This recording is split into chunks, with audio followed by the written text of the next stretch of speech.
Good morning, good afternoon, good evening, everybody, wherever you may be checking in from. My name is John. This is WrestleScope, and it is the WrestleScope Weekly Podcast. Thank you very much for tuning in today. We've got a lot of stuff to cover in the world of professional wrestling from this past week. As always, please like and subscribe wherever you may be viewing this, or if you're listening to the audio version of this podcast, please like and subscribe to the channel. Also hit the notification bell for the opportunity to find out every time that WrestleScope is going to be live on YouTube, Twitch, Facebook Live, and TikTok.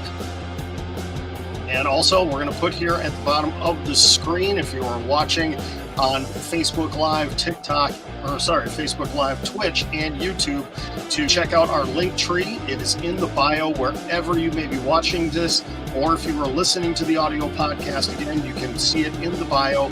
Linktree has all of our links to every social media account that we have, also our Amazon wish list, our Patreon page, and so much more. Coming out of the gate, let me start with something here first. Before we get into wrestling news, the wrestling prediction stream is coming back. That's right. Have not done one since, oh my goodness, I believe September of last year. Have not done one, but it is coming back. There will be one for WrestleMania for both nights coming up. May actually even talk about NXT Stand and Deliver as well. I will be joined by, well, I have confirmed at least one special guest, hoping to have a team of 4 for the promotion, for the prediction stream. That will be coming up, and hopefully that will be, it will be, I don't know if we're going to record it or if we're going to do live. I think we're going to do live just to have fun with it. As soon as I have the date and time locked down, I will announce it. I'll put it out on Twitter, on Instagram, on TikTok. I'll put it out everywhere so you can find out when you can join us to get our WrestleMania predictions. But I can tell you, it will not happen before the Go Home Raw for WrestleMania. I'll tell you that much.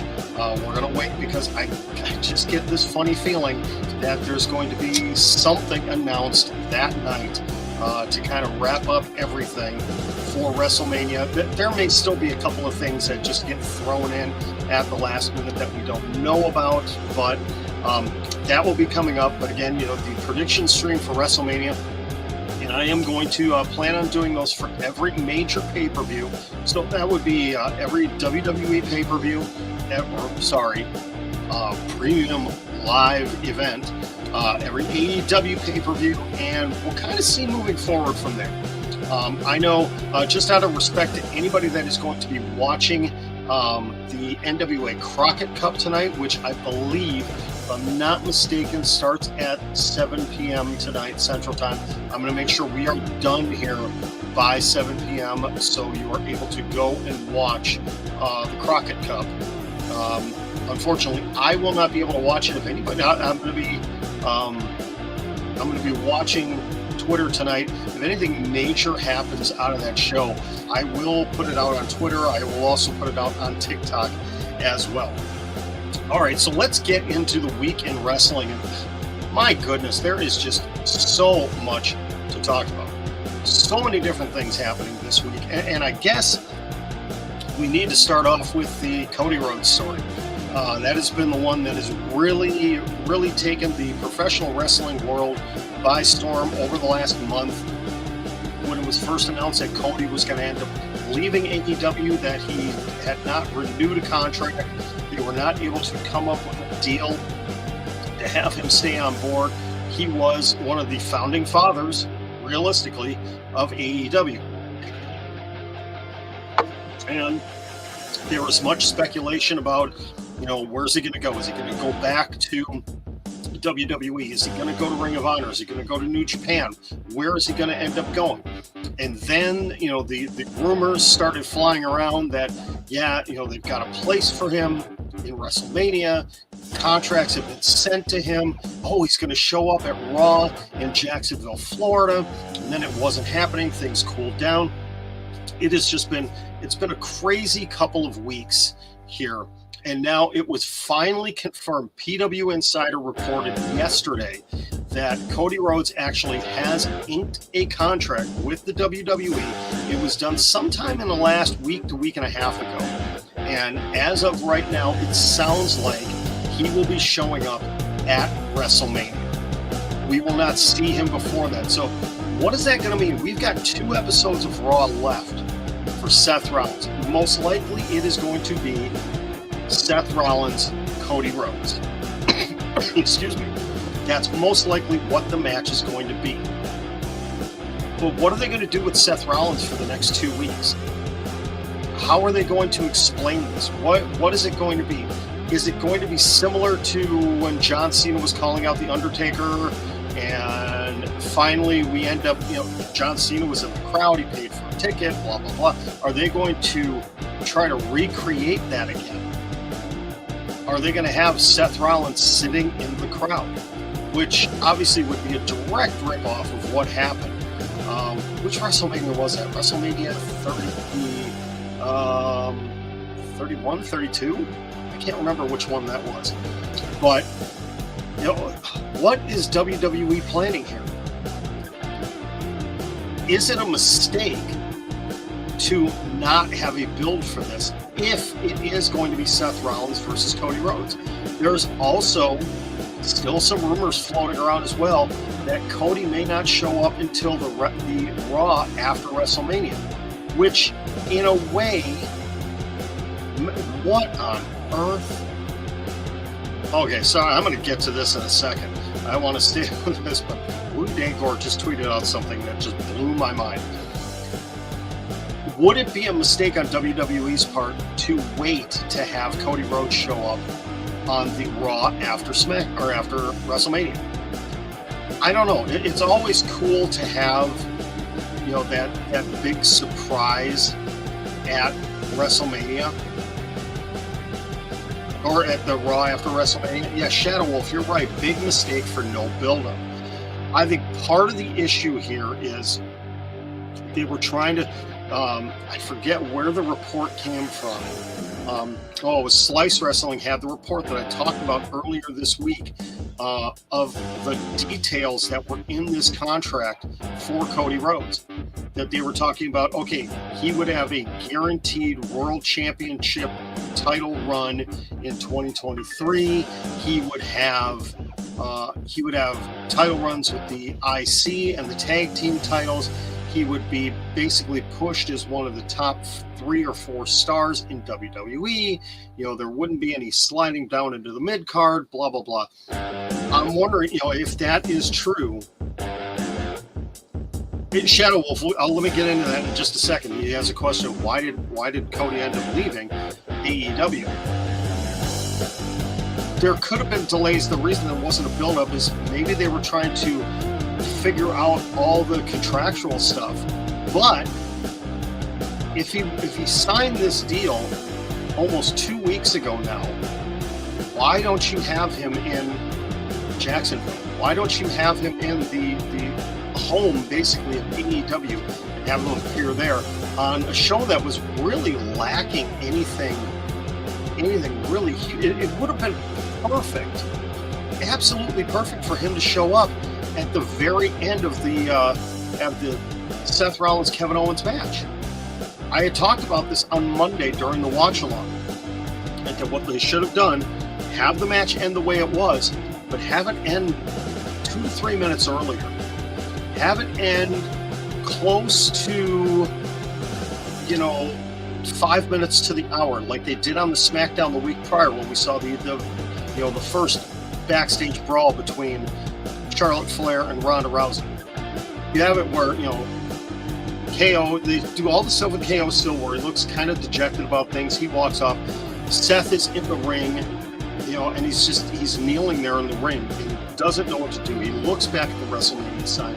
He just sits there, and all of a sudden this music hits. And I don't know what it would be, but it would be something surprising. It would almost be like when Christian Cage showed up in AEW. You had this nondescript music, there was a countdown, and all of a sudden his name. Then all of a sudden you just have, the graphic for Cody Rhodes show up on the screen, and he walks out on the stage, doesn't say anything, just stands there. And Seth Rollins looks up at him like, and you can kind of hear him on the camera. What are you doing here? Why are you in my company? And Cody just stands there. He just stands there, nods his head, doesn't point at the WrestleMania sign, just raises his head and looks up at it. How perfect would that have been? And then, you could have Cody come out and give just this unbelievable promo of, he left WWE, explain, he left WWE. He was very unhappy. He had to find himself. He had to reinvent himself. He had to find his place in the world of professional wrestling, or he had to find himself in the world. He had to go back to his roots to find the person he was, find the real Cody Rhodes. And talk about how it took him 5 years to do it, but now he's ready to come back and do what he wasn't able to do the last time he was here, to conquer the WWE, to show why he is the number one guy in the world.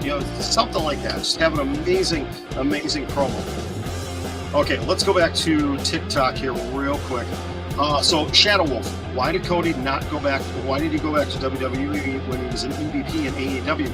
Well, for one, his contract as a performer was up, and there were stories going around that there was issues within AEW, with him and his EVP role and everything else. And I think it was just kind of a gentleman's agreement between Tony Khan and Cody Rhodes that it was time for him to go. Let's see. WWE is in desperation. Absolutely. We'll get into the whole excuse me, AEW is treating their employees better rather than WWE. First of all, remember, they're all, according to WWE, they're independent contractors. They're independent contractors. They are not employees. Let's see. AEW was booking him every week. Do you think WWE is going to book him every week? Yeah, I mean, he is going to be a top level star. He is going to be at the top of the program, or pretty high up. So I would think. No, I am not giving away any of the Captain Americas. Sorry, you cannot have any of the Captain Americas. I apologize. All right, so let's go to this tweet real quick. This was not in the plan here, but Louis Dangor, who now is he working for? He's working for Give Me Sport. That's right. He's the lead WWE journalist. He just tweeted out, Omos versus Commander Aziz from WWE Raw has 2.19 million views on YouTube. For context, 1.7 million, watched the episode live on the network. The second most watched thing other than the Scott Hall tribute package was Becky Lynch and Bianca Belair's segment with under 1 million views. Why are so many people watching the video on YouTube of that dog water piece of crap match between Omos and Commander Aziz? The only thing I can think of is people are using it for some sort of joke somewhere. 2.1 million views. I had a hard enough time sitting through that 3-minute match. I don't want to watch it again. Who in the heck is watching this? Or is it AEW people looking at it like, look at this, sharing it with all their friends. Look at this crap. Oh my goodness. Oh, these guys suck. That's why they were in underground. That's why they were in the basements for so long. No, I do not have any other figures you can have. Yeah, it was a joke of a match. Yes, I lost brain cells watching that match too. And I was doing a watch along during that too. And it was, it was painful. It was truly painful. But wow, Louis Dangor doing a great job there. Again, the kid does amazing things. All right, let's continue on. Oh, good grief. It would help. I'm just looking at some things here. And I got to stop typing so fast with certain things because it's just terrible when I make mistakes. I hate it.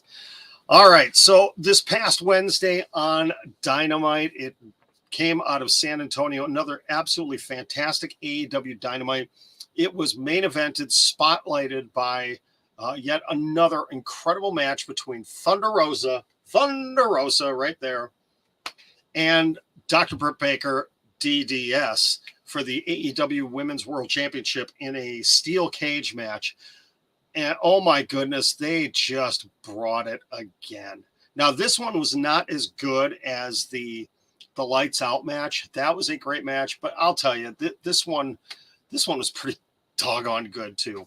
And I know people have complained about the way that the women bled and there was chairs and thumbtacks. You know what?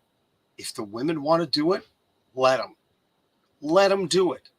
If they felt comfortable going out there and doing it, if they pushed for it and that's what they wanted to do, let them do it. It doesn't just have to be the guys, okay? It was great, and it was so wonderful to see ThunderRosa finally get that AEW Women's World Championship. Now, I sincerely hope, first of all, that they are going to book her as a strong women's champion. Second of all, that they are going to give her some quality opponents, which AEW definitely has.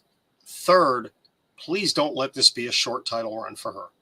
I'm not expecting it to be as long as Britt Baker's, but, at least give her through, up until All Out, or pretty darn close to All Out would be great.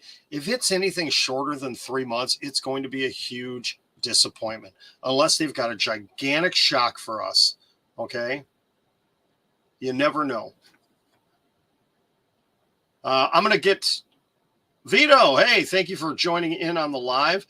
Shadow Wolf, I'm going to get to your questions here in a minute. We'll jump back to that. But hats off to both of those women who every time those two get in the ring together, it is something incredible.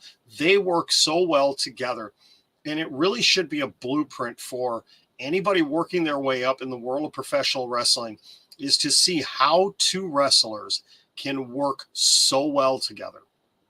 It was absolutely amazing watching those two. Even if there were mistakes in the match, the other one was able to cover up for it, and they know each other so well and planned it out incredible. I loved it. I hope we get to see those two wrestle again. Maybe not for a while. It's nice when you get a break. Yeah, we just had those two in the match at Revolution, but hopefully it'll be another 6 months before we see Britt Baker and ThunderRosa wrestle one-on-one again. I would like to see it again. And the question, too, is what's next for Britt Baker? What is next for her? She doesn't need a title. She's one of those wrestlers that does not need a championship to be relevant. But what is going to be next for her? What is Tony Khan's plan? Man, Deonna Purrazzo is floating out there. Deonna Purrazzo would love to see Baker and Purrazzo together. Oh, that would be incredible. All right. You are watching and listening to WrestleScope Weekly, the podcast. My name is John. Thank you very much for tuning in. As you can see, if you're watching the video feed on Twitch, YouTube, and Facebook Live, scrolling on the bottom is our link to our link tree. Please check that out in the bio. If you're listening to the audio podcast or watching on TikTok, please go to our bio, click on the link tree, and you will be able to connect on all of our social media accounts, all of our streaming platforms as well. Our Amazon wish list is there with a lot of cool items in there. If you'd like to support the show a little bit, have a little bit of fun. If anybody gets anything on the Amazon wish list and sends it, definitely put a note in, from who it's coming from, and I will definitely give you a shout out. Maybe we'll do something else with somebody depending on what is sent in. I'll admit there are a couple of championship belts in there. Somebody sees fit to have a championship belt sent in, you could join me live on the show. I will bring you in for a segment anytime. We'll have you on the show. Okay. Did I know Britt Baker had a match in WWE where she lost to Nia Jax? Yeah, I'm not surprised by that. She got out of there as fast as she could. She really did. Okay. Let's see. All right, Shadow Wolf, you were asking about AJ Styles and Edge, and that's going to take us into our next topic is WWE is stumbling into WrestleMania. And as of this broadcast, let me see if I can find it here real quick. I should have had this up already. Let's see if CBS Sports maybe has it up. Yes, they do. Well, as of a few days ago. All right, here's what we have so far. We've got title versus title, Roman Reigns versus Brock Lesnar, SmackDown Women's Championship, Charlotte Flair versus Ronda Rousey, Raw Women's Championship, Becky Lynch versus Bianca Belair, The Miz and Logan Paul versus the Mysterios, Edge versus AJ Styles, the Women's Tag Team Championship, Queen Zelina and Carmella defending against Naomi and Sasha Banks, defending against Rhea Ripley and Liv Morgan, defending against the new team just added in Natalya and Shayna Baszler. Drew McIntyre versus Happy Corbin, Pat McAfee versus Austin Theory, Sami Zayn versus Johnny Knoxville in basically an anything goes match. Stone Cold Steve Austin is going to appear on the KO show. SmackDown Tag Team Championship, the Usos take out Rick Boogs, Shinsuke Nakamura. The Raw Tag Team Championships, RK Bro versus the Street Profits, and most likely going to be added is Alpha Academy. Also, we are also going to have Finn Balor and Damian Priest for the United States Championship. So that gives us 1, 2, 3, 4, 5, 6, 7, 8, 9, 10, 11, 12 matches. 12 matches at this point. There is a rumored match that could be announced this coming week of Ridge Holland and Sheamus taking on Kofi Kingston and the returning Xavier Woods. That will probably come to pass this coming Friday. That will give us 13 matches. 13 matches over 2 nights. That's not a lot. And you figure WrestleMania is most likely, let's see what they've got for a start time here. They do not have a start time listed.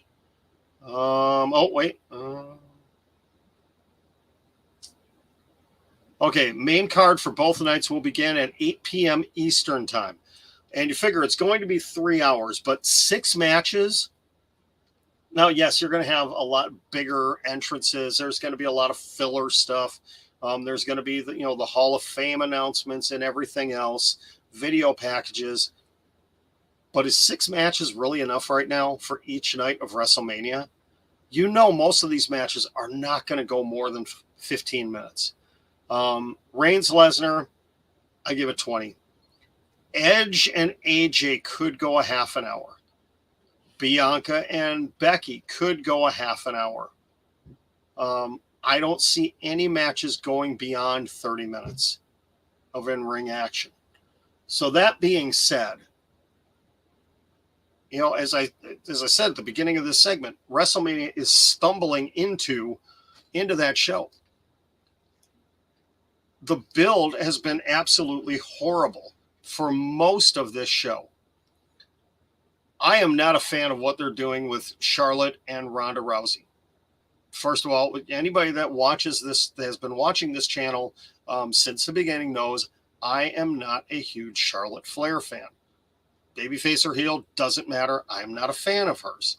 Not saying she's not a good wrestler. I just don't like her. Okay? Plain and simple.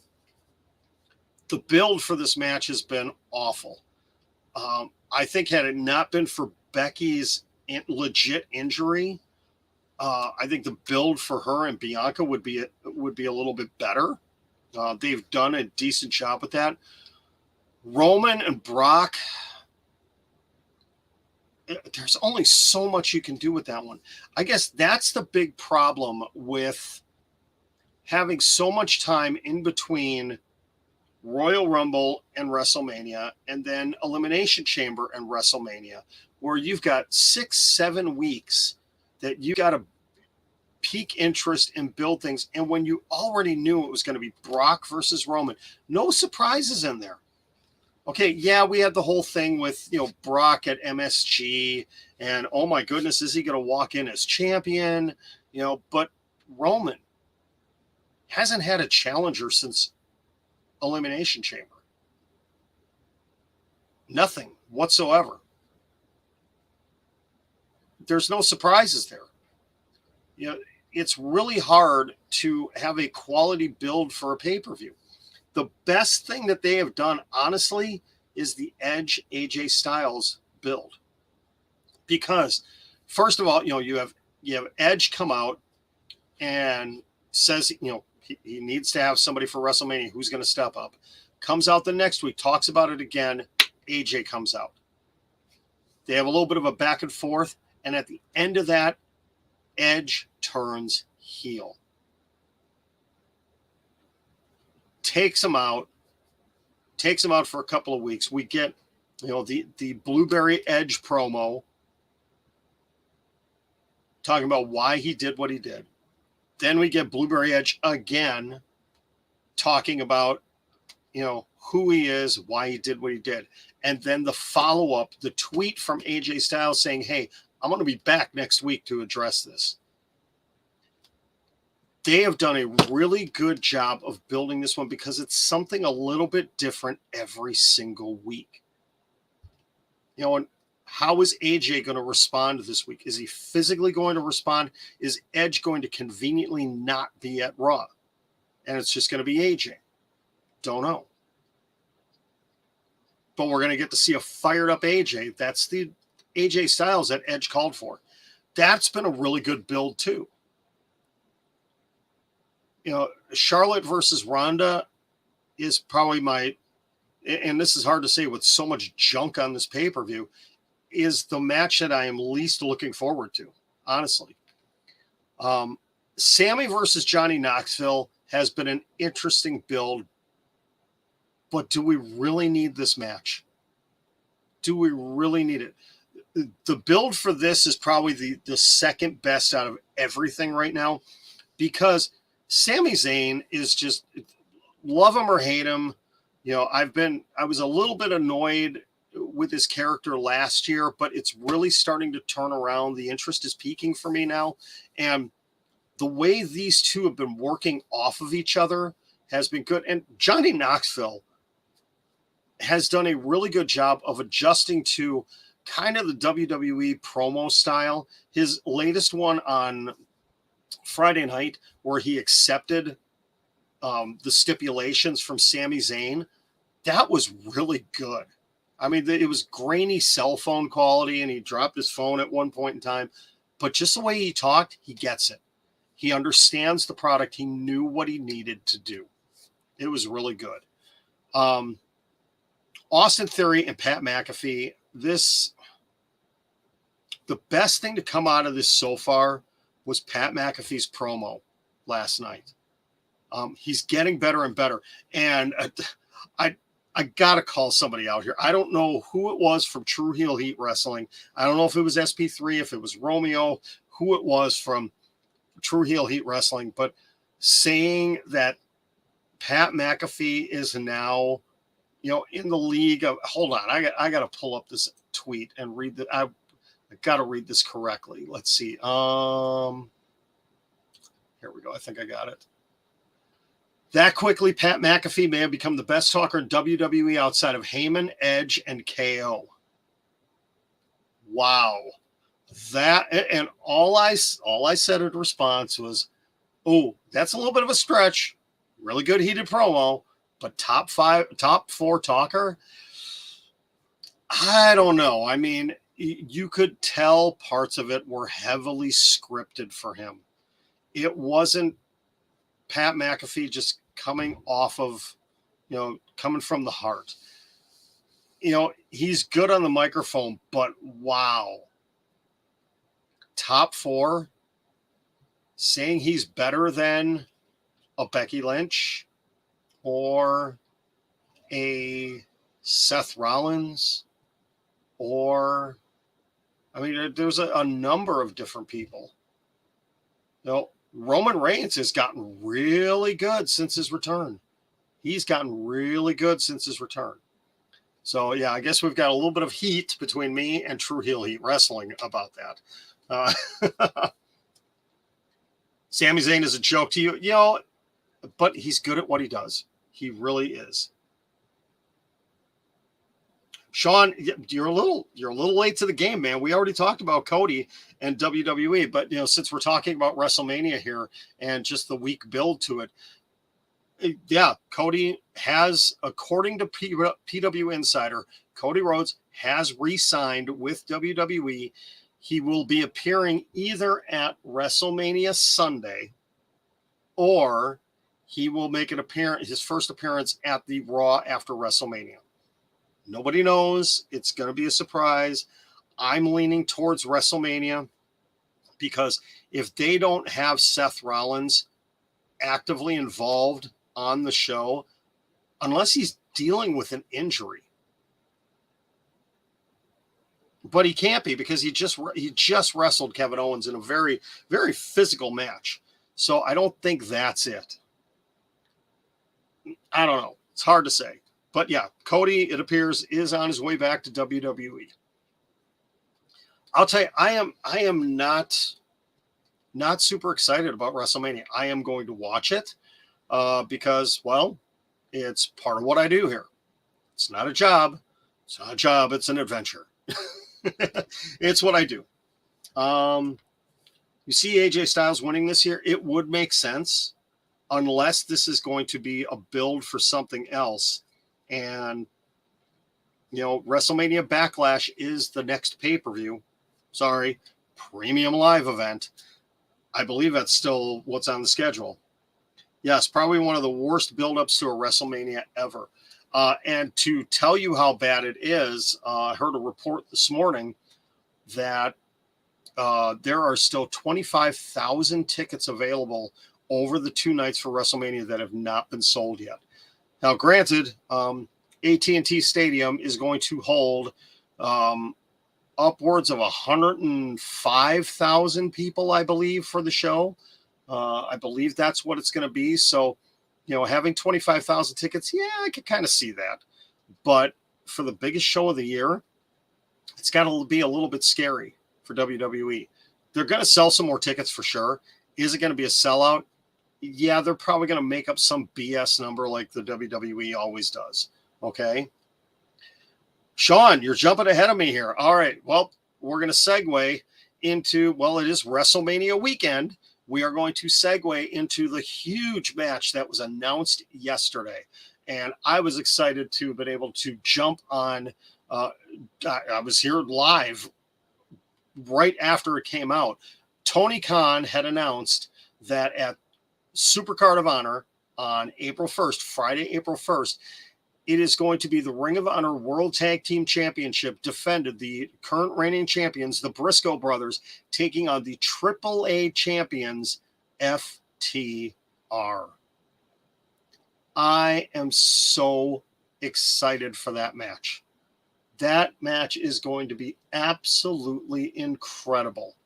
And I don't believe those two teams have ever faced off before.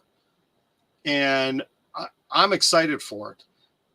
It would be amazing to see FTR defeat the Briscoe brothers and get those titles. And maybe it's all playing into what is going on with them right now.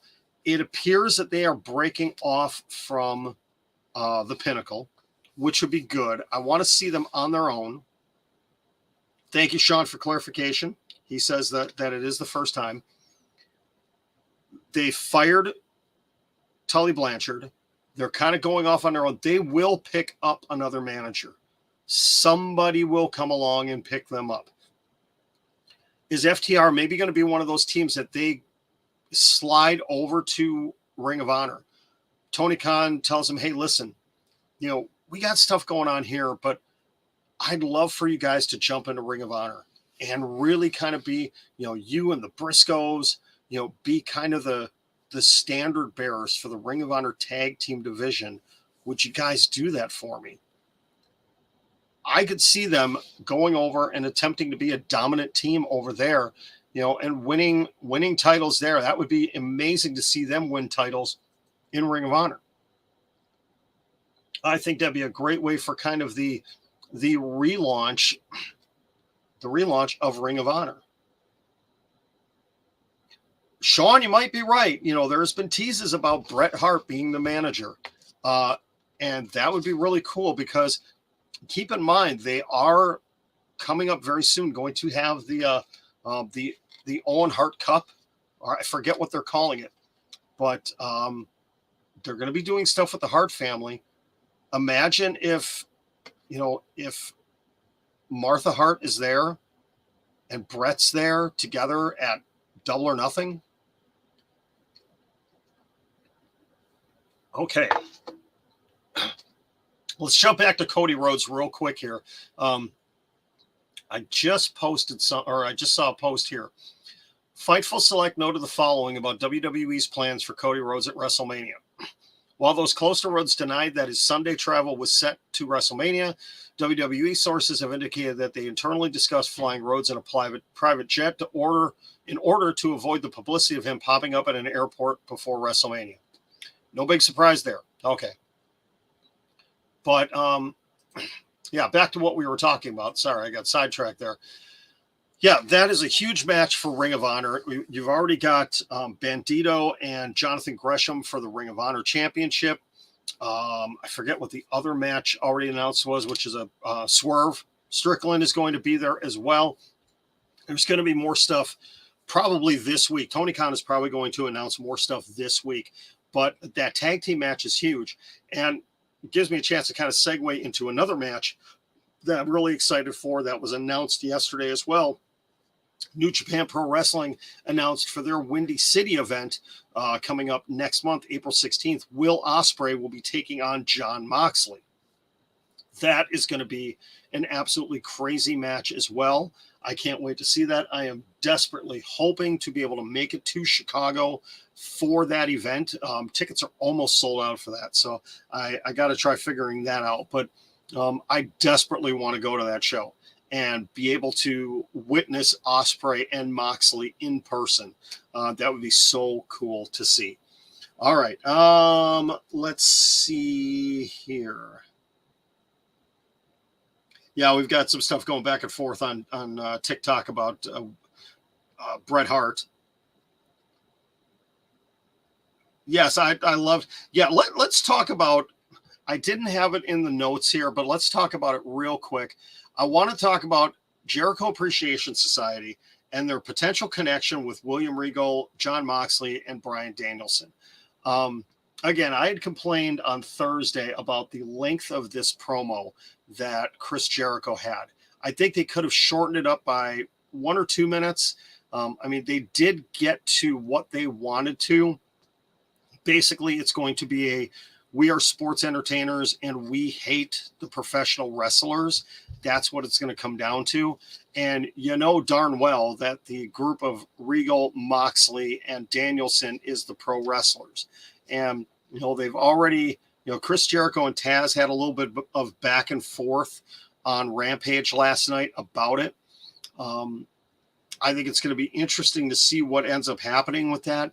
But back to the question that I believe it was, Shadow Wolf on TikTok asked or had commented about Regal's appearance and how it was great to see him show up. Nobody knew it was coming. There was nothing in advance about William Regal coming to AEW.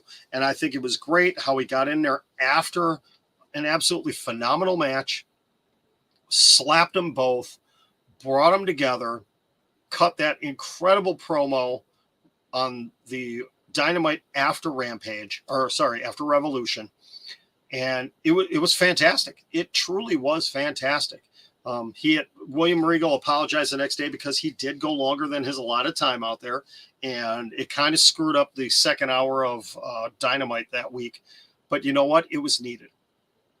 But that being said, Bret Hart coming in as FTR's manager would be awesome.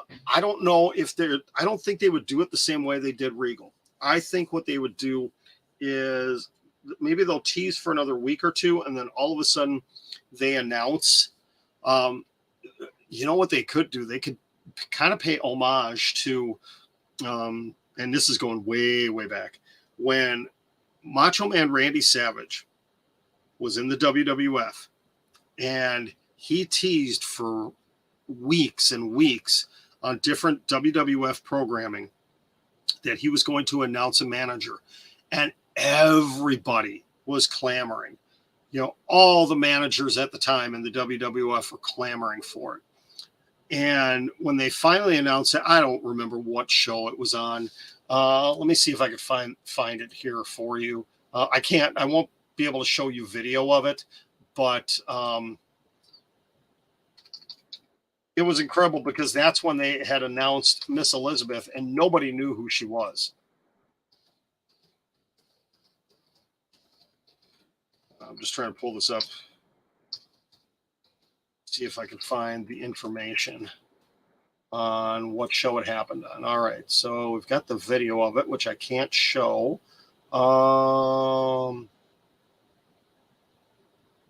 Okay, so it was July 30th.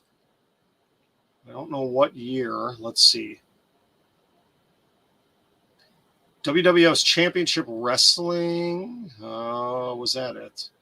I'm just trying to see here real quick.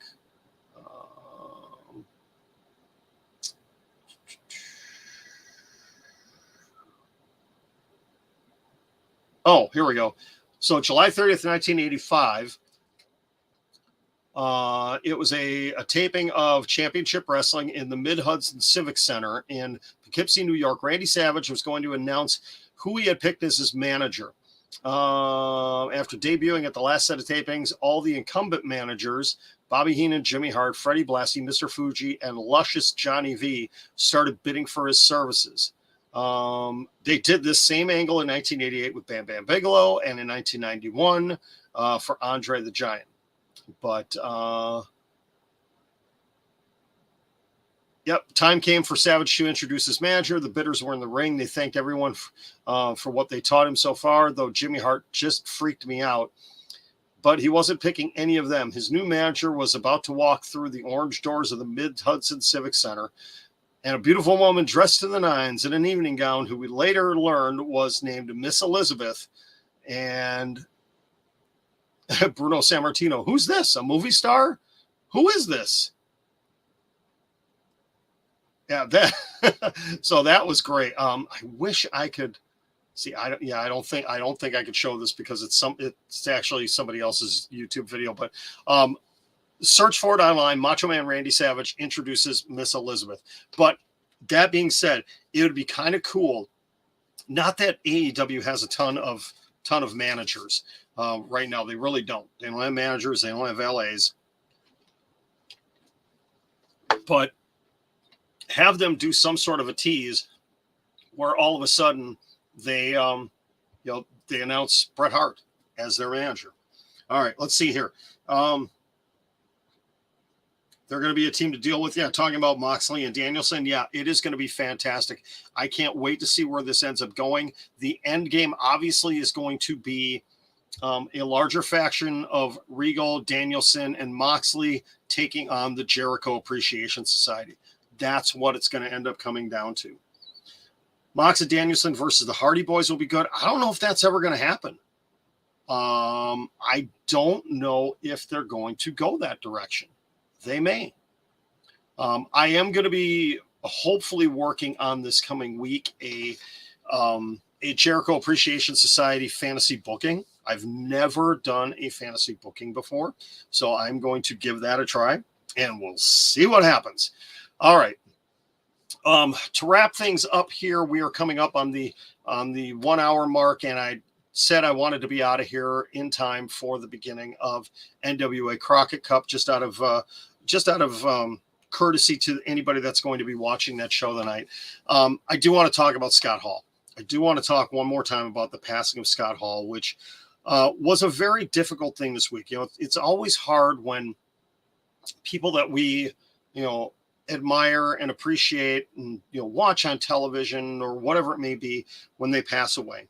And this one hit me exceptionally hard because, one, Scott Hall is one of those guys, again, I talked about it earlier this week. I remember him in the mid to late 1980s when he debuted in the AWA. And he came in as Big Scott Hall. He was Magnum Scott Hall.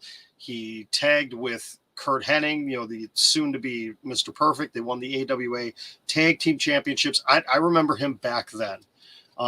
Then I remember, he left AWA, went overseas, did some wrestling in Puerto Rico and Germany, elsewhere, came back and ended up in WCW and for a short stint as the Diamond Stud, working with Diamond Dallas Page. Then he went over to the WWF, where obviously he got his big chance there as Razor Ramon. He did a phenomenal job as that character. The vignettes that they did for him leading up to his first in-ring appearance and everything, just the way that he gravitated to that character was amazing. He basically changed the person he was. Had you not known who Scott Hall was before, you wouldn't have known that this was the same guy. He had a great run for a couple of years there in the WWF, and WCW came a knocking, and him and Kevin Nash just could not pass up on the deals that they were going to be getting, the money that they were getting from WCW. So there was the Nitro where all of a sudden Scott Hall shows up. He walks through the crowd during basically a jobber match. And Mean Mike Enos was one of the guys. I don't know who the other guy was out there with Colonel Robert Parker. And he comes through the crowd and has that great promo. You know who I am, but you don't know why I'm here. And starts talking about Billionaire Ted and the Nacho Man and the Huckster and, Scheme Gene, all those stupid vignettes that WWF was doing at the time in the Monday Night War. Then obviously a couple of weeks later, he brings in Kevin Nash. A few weeks after that, we have the Hulk Hogan turn and the NWO and just, everything that happened there. Scott Hall was at the forefront of that. And it was very well known, Scott Hall had, many issues in his life, many demons, dealt with a lot of problems. WCW unfortunately played up those issues on television. Thankfully, he had friends around him that cared about him a lot and were trying to help him, primarily Diamond Dallas Page, who was always there for him to help him out and work through things. Hall, Nash, Hogan were all able to come back, NWO back into the WWE, though that was kind of a failed run there. They were trying to get back the heyday and it just didn't work. But, Scott Hall still, he led an incredible life. He really did. He had definitely a lot of valleys, but a lot of peaks as well. And, Sean Waltman had a post a couple of days ago talking about how, the last year or so was really difficult for Scott Hall because COVID and everything that was happening really hit him hard. It really hit him hard. And he really struggled with trying to stay sober, which is a shame. I mean, once you get used to that lifestyle, it's really difficult to break away from it. No matter the support system you have, no matter how strong you may be. And he struggled, and he went in for, what could be considered a routine operation, a hip replacement. But anytime you go in surgery, there's always risks. There's always challenges. And that's what ended up happening with Scott. About a week and a half after his surgery, a blood clot came free and he suffered 3 heart attacks in one day. And 48 hours later, he was gone. Thankfully, we have been over the last week. Actually, it hasn't even been a week. It was a week ago today that we had the news that Scott Hall was on life support. It came out late Saturday night, early Sunday morning. But this week has been just an incredible week of positive memories of Scott Hall, whether it was fans, whether it was wrestlers, whoever it may have been, just a lot of positivity coming out about him. The positive impact, despite the demons that he had, the positive impact that Scott Hall made in the world of professional wrestling. And, I sincerely hope that we remember those things. We really push the fact that, listen, if you know somebody that is struggling with drugs and alcohol, we need to be there to support those people. We need to do whatever we can to help them and support them. And let Diamond Dallas Page just be an inspiration to all of you, because he literally took Scott Hall into his home, just like he did with Jake the Snake Roberts, and he helped him along. He did everything he could for his family, for him. So still struggling with this, again, it was difficult. I mean, it really transpired so fast. This one hit me just as hard as Eddie Guerrero, because Eddie Guerrero's was sudden. It truly was. It was sudden. He was in a program, and then all of a sudden on that Monday, they find Eddie dead from a heart attack in his hotel room, and just all of a sudden he's gone. And I remember, that one hitting me hard that night too. And this one, I mean, I guess, we had a little bit of extra time to prepare for this one, because, we knew on Saturday night, Sunday morning, that things were really dire for Scott Hall. And then when the news came out Sunday afternoon that family was on their way to go see him, and they were most likely going to pull the plug on Scott. So we had a little bit of time to prepare, but it still doesn't make it any easier. So I just hope that, now that we've gone through this week, that we don't forget the memory of Scott Hall. We don't forget the impact that he had in the world of professional wrestling, but more so that we learn from this experience, that we reach out to the people in our lives that may need our help, and just be there to support them. Be a support mechanism for those people. Okay? Because there's a lot of people that need it in the world, especially nowadays with everything that is going on. We need to be more supportive of the people that are around us. And if you are one of those people that right now is struggling with anything, whatever it may be, please try finding somebody to talk to, whether as a family member, a friend, someone at your church. There are resources, no matter where you live, there are resources available for everybody. And I'm going to put this out there too. I'm just a guy that talks wrestling, that, enjoys wrestling most of the time. But I can tell you, if you really need somebody to talk to, if you just need somebody to listen to you, my DMs are open. I don't judge anybody. I don't care where you're from. I don't care who you are. If you just need somebody to talk to that will listen to you, my DMs are open. Please, don't think that you don't have somebody there to listen to. I want to make sure that everybody has someone that can listen to them no matter what they are going through. Because I can tell you personally, this is not John, the host of WrestleScope. This is John, the man, talking to you right now, that, there have been times where I have felt like I haven't had anybody to talk to, but I've had people that have stepped up and have been incredible, just listening, not trying to correct me, not trying to give me advice, but just to listen. And sometimes that's all we need. Okay? All right, boy. Kind of a heavy note there. I'm sorry. It just, sometimes I get on a tangent, and we hit some heavy notes there. But again, one other thing I want to bring up, and I hate to bring this up. I really don't want to. There is a video that is, I believe I actually retweeted it. There is a video that is going around on If I can find it. Let me see if I can get to it here. It's not letting me go to it. That is going around on Twitter right now. And I'm going to see if I actually have it or not, because I want to address this correctly.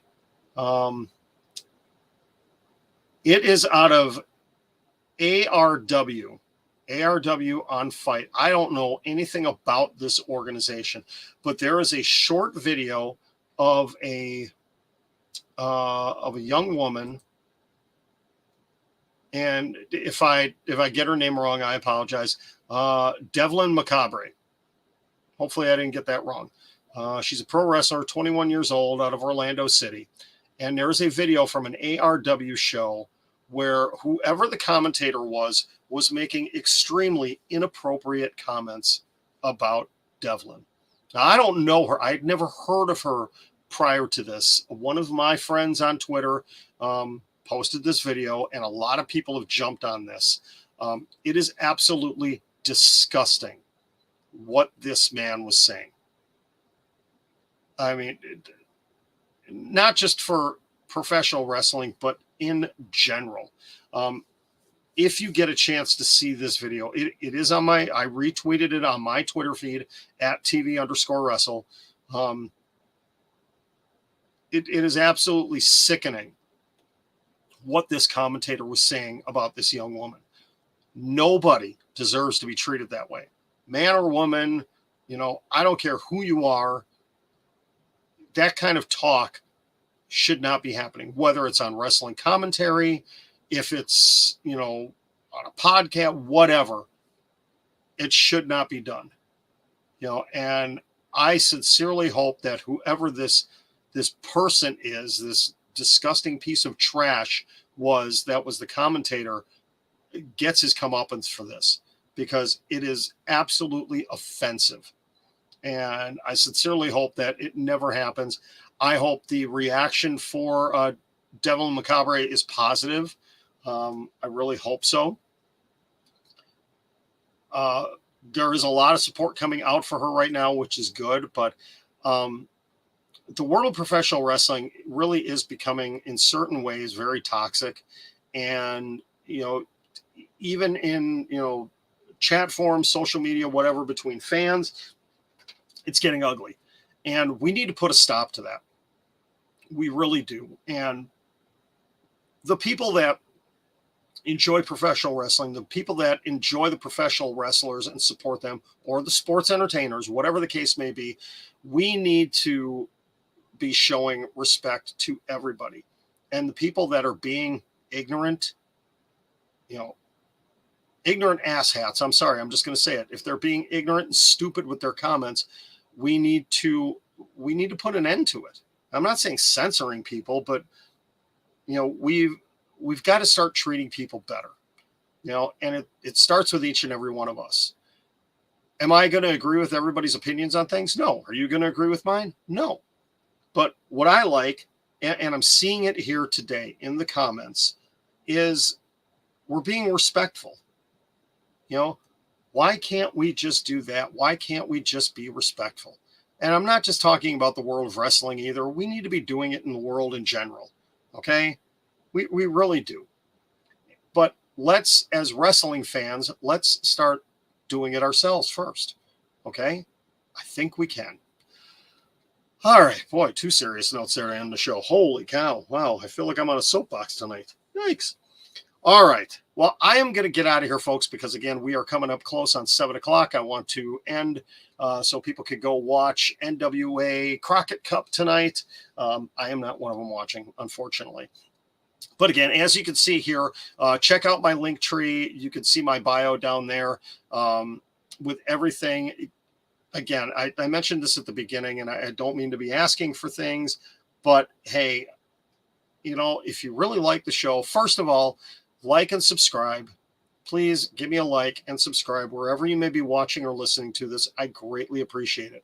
I do have that big goal of trying to get to 100 followers on Twitch, 10,000 on TikTok, 100 or 1,000 subscribers on YouTube by my birthday, April 25th, which is now 5 weeks away. Got a long ways to go. I need your help. So if you can help out in any way, shape, or form by directing some people my way, that would be absolutely awesome. If I can reach 2 of the 3 goals by April 25th, I will do a 24-hour stream. How am I going to do that? I don't know. Probably a lot of G Fuel. And yeah, it's going to be interesting. But yeah, if you can help me out at all with that, I would greatly appreciate it. Also, if you like the channel, if you're enjoying what I'm doing and you want to support a little bit so we can have some fun, go to the Amazon wish list. Please go to the Amazon wish list. I would absolutely love it. If somebody happens to send me something off of there, depending on what it is, you will either get, you'll definitely get recognition here on the show when I open up the item, when I bring it out. But if it ends up being a big enough item, I will bring you on. I will bring you on the show. We'll find a time to actually bring you on as a co-host for one of the shows. We'll get that worked out. Okay. But thank you again, everybody. Have a wonderful rest of your weekend. I will be back sometime tomorrow before night 2 of the Crockett Cup. We'll come on. If there's anything big that comes out of that tonight, we'll talk about it. Any other news of the world of professional wrestling, we'll be back for that. And we're going to see, we'll probably do a watch along again this coming week. I just don't know of what. All right. Have a great night, everybody. Thank you for tuning in for WrestleScope Weekly, the podcast. And if you are listening on any of the podcast channels, thank you very much for listening there as well. Have a great night, everybody, and we will talk to you soon. And TikTok.